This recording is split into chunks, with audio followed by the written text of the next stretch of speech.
Edición 42, 2020. Artículo en 10. Lección 5.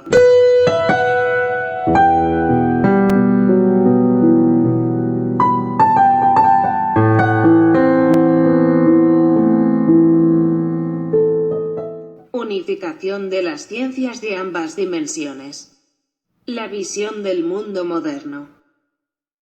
Para poder responder de una vez por todas a la pregunta de cómo se crearon los universos y multiversos o más en general la existencia, las consideraciones místicas deben combinarse con las teorías científicas apropiadas. El mero hecho de que el alma no sea visible no significa que no exista. Al estudiar la regulación de la expresión de los genes humanos, por ejemplo en la transcripción, podemos describir cómo la molécula de polimerasa se une a una región del DNA llamada promotor, y en la que la secuencia correcta del gen que se va a transcribir en un círculo cerrado es asombrosamente una proteína de la molécula responsable de la actividad de otra proteína. Además, muchas proteínas y enzimas como potenciadores, silenciadores, factores de transcripción, etc., también participan en esta obra. En mi opinión, este es un estudio científico incompleto. A pesar de ello, ningún científico está dispuesto a aceptar el hecho de que una especie de inteligencia cuántica controle todo el proceso.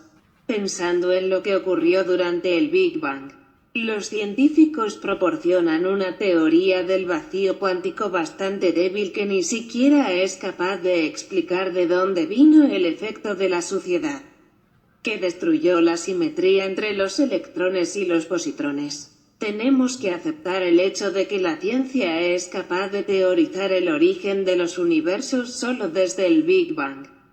Para determinar lo que ocurrió antes del Big Bang, la ciencia necesita las definiciones físico-espirituales de una primera fuente fiable.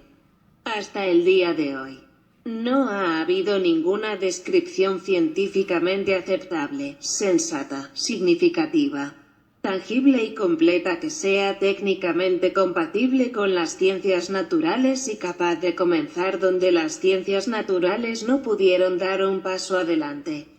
Por otra parte, hubo algunos místicos reales que adquirieron la sabiduría inmaterial a través de una forma de vida disciplinada en sus vidas terrenales con la ayuda de las enseñanzas divinas, las cuales fueron reunidas por maestros muy raros, manifestaciones de Dios. Este tipo de autocontrol llevó a una conexión mental especial con el mundo inmaterial, de modo que la persona que lo había experimentado podía, con una especie de iluminación y de acuerdo con su rango de alma, analizar los fenómenos y las verdades intangibles de este mundo. Esta forma de comprensión es un orden de comprensión más elevado que la ciencia académica. Esa es la razón por la que las consideraciones místicas y científicas han tomado dos caminos diferentes. En este contexto, solo una personalidad perfecta que sea comisionada por Dios y que también sea una manifestación de Dios puede proporcionar la más diversa y completa definición de la existencia. No hay que olvidar que toda la existencia es una estructura gigantesca, cuyas sustancias, entre otras cosas, los fermiones, antifermiones y bosones, están conectados entre sí como la estructura de una alfombra. Por lo tanto, no se nos permite observar y examinar los fenómenos naturales solo en un aspecto y en una dimensión, porque también debemos tener información sobre la otra dimensión de la materia. El movimiento de un electrón parece ser impredecible en nuestros estudios, porque no hemos considerado seriamente toda la verdad y el significado de la creación. Lo que aprendí de las enseñanzas de Ustad Elahi es que las ciencias de ambas dimensiones deben trabajar juntas de ahora en adelante.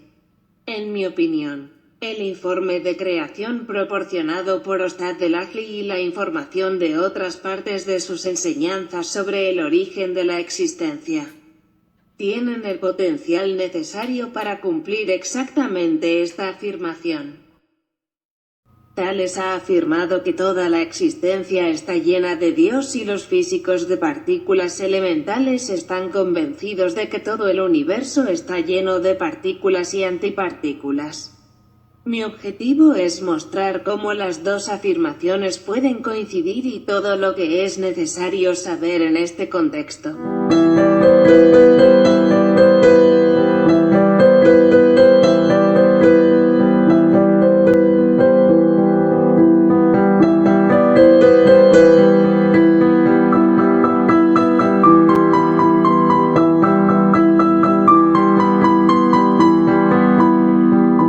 Partículas elementales.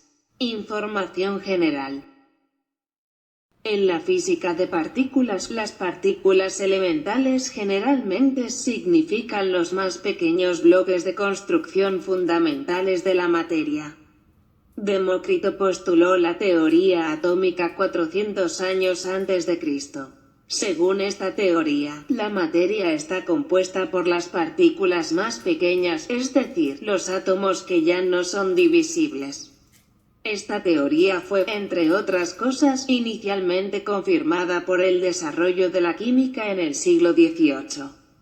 No fue hasta principios del siglo XX que se descubrió que los átomos consisten en un núcleo atómico, que a su vez está formado por partículas más pequeñas que más tarde se llamaron nucleones. Es decir, protones y neutrones. Con el tiempo, los científicos han descubierto otras partículas como el pión, el muón, el kaón, etc. Y también antipartículas al examinar el núcleo atómico e investigar los rayos cósmicos. A través de estos y otros descubrimientos similares, los científicos han notado que los nucleones están compuestos de otras partículas. Estas partículas se llamaban generalmente fermiones, por Enrico Fermi. Investigaciones y observaciones adicionales de los fermiones llevaron a la subdivisión de estas partículas en quarks y leptones. Lo que las diferencia de las demás son las propiedades físicas cuánticas como la carga y la masa. Con el nacimiento de la física de partículas elementales, se abrió la puerta a un nuevo mundo. Aunque esta área de la ciencia natural, desafortunadamente, aún no ha sido capaz de dilucidar el proceso de creación del universo. Se puede hacer mucho con los resultados de la física de partículas elementales en este libro, aunque puede resultar un poco aburrido para entender ambas dimensiones. Es imperativo que nos familiaricemos con algunos términos del campo de la física de partículas. También porque aparecerán una y otra vez en este capítulo. En este contexto, antes de entrar en el tema más intensamente, me gustaría llamar su atención, queridos lectores, sobre lo siguiente. Para evitar que las definiciones, descripciones y explicaciones se vuelvan tan complicadas que solo puedan ser comprendidas por expertos, trato de evitar el uso de palabras, expresiones y frases técnicas.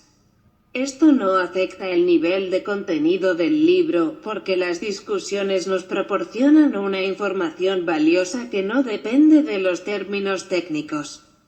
Es más importante para mí que el significado de las tesis descritas y explicadas aquí se entienda ampliamente.